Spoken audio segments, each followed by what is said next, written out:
اپنی مرضی کے انتخابی نتائج حاصل کرنے کے لیے وہ حلقے سرگرم تھے جنہیں بدترین سنسرشپ کے باعث لوگوں نے خلائی مخلوق اور محکمہ زراعت کا نام دے رکھا تھا۔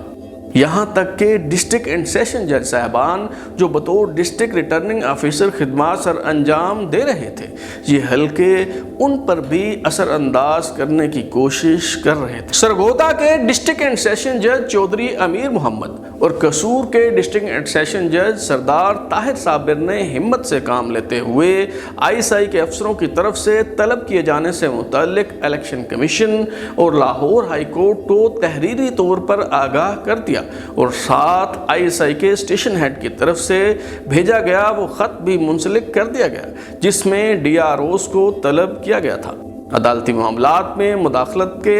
ان ناقابل تردید شواہد اور ثبوتوں کے باوجود چیف جسٹس ثاقب نثار نے کوئی ایکشن نہ لیا اور دیگر غیر اہم معاملات پر از خود نوٹس لیتے رہے۔ جسٹس ثاقب نثار ہر سیاسی کیس کی سماعت کے لیے اپنے ہم نوا و ہم خیال 5 سے 6 جج صاحبان پر مشتمل بینچ بناتے اور اپنی مرضی کا فیصلہ لے لیا جاتا، جبکہ دیگر جج صاحبان جن سے متعلق تاثر تھا کہ وہ آزاد اور غیر جانبدار جج ہیں، انہیں اہم سیاسی مقدمات کی سماعت سے دور رکھا جاتا۔ خیبر پختونخوا کے ضلع بنوں سے تعلق رکھنے والے ایک آزاد منش جج جسٹس دوست محمد خان، جنہوں نے 19 مارچ 2018 کو ریٹائر ہونا تھا، انہوں نے اپنے اعزاز میں دیے گئے فل کورٹ ریفرنس میں شریک ہونے سے معذرت کر لی۔ اگرچہ باضابطہ طور پر انکار کی وجہ معلوم نہ ہو سکی، لیکن چہمگوئیاں ہوتی رہیں کہ جسٹس دوست محمد جوڈیشل ایکٹیویزم پر بات کرنا چاہتے تھے، مگر ان سے کہا گیا کہ تقریر لکھ کر پہلے چیف جسٹس ثاقب نثار سے منظور کروائیں، اس لیے انہوں نے الوداعی ریفرنس لینے سے انکار کر دیا۔ نواز شریف اڈیالہ جیل میں قید تھے تو ان کی اہلیہ کلثوم نواز انتقال کر گئی۔ اس دوران اسلام آباد ہائی کورٹ میں سزا معطلی اور ضمانت سے متعلق درخواست زیر سماعت۔ اسلام آباد ہائی کورٹ کے چیف جسٹس اطرم من اللہ نے نیب پراسیکیوٹر سے پوچھا کہ شریف خاندان کی آمدن اور اثاثہ جات کا تخمینہ لگایا گیا ہے؟ نیب پراسیکیوٹر نے جواب دیا نہیں۔ عدالت نے سوال اٹھایا کہ جب آمدن اور اثاثہ جات کا تخمینہ نہیں لگایا تو یہ کیسے معلوم ہو گیا کہ اثاثے آمدن سے زائد ہیں؟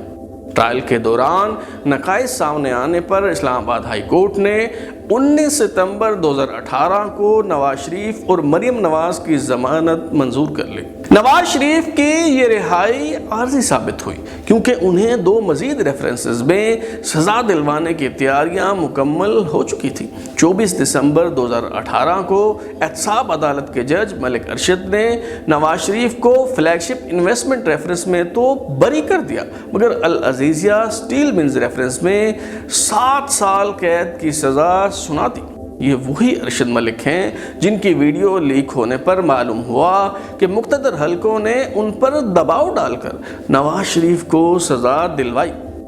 حیرت انگیز بات یہ ہے کہ مس کنڈکٹ ثابت ہونے پر احتساب عدالت کے جج ارشد ملک کو تو منصب سے ہٹا دیا گیا، مگر ان کا دیا ہوا فیصلہ برقرار رہنے دیا گیا۔ یہ بھی طرفہ تماشا نہیں تو اور کیا ہے کہ جب ٹرائل ہو رہا تھا تو تب سزا دینے کے لیے مدت مقرر کی گئی اور تیز رفتاری سے سماعت مکمل کرتے ہوئے سزا سنا دی گئی، جبکہ ان فیصلوں کے خلاف اپیلیں کم و بیش 2 سال سے اسلام آباد ہائی کورٹ میں زیر التوا ہے۔ جسٹس ثاقب نثار کے دور میں جسٹس شوکت عزیز صدیقی اور جسٹس قاضی فائز عیسیٰ جیسے آزاد ججوں نے عدلیہ پر اسٹیبلشمنٹ کے تسلط کو بے نقاب کرنے کی کوشش کی تو ان دونوں جج صاحبان سے کیا سلوک کیا گیا، یہ سب معلوم ہو سکے گا پاکستان کے منصف سیریز کی آئندہ اقساط میں۔ اگر آپ اپنی رائے دینا چاہتے ہیں یا پھر کوئی تجویز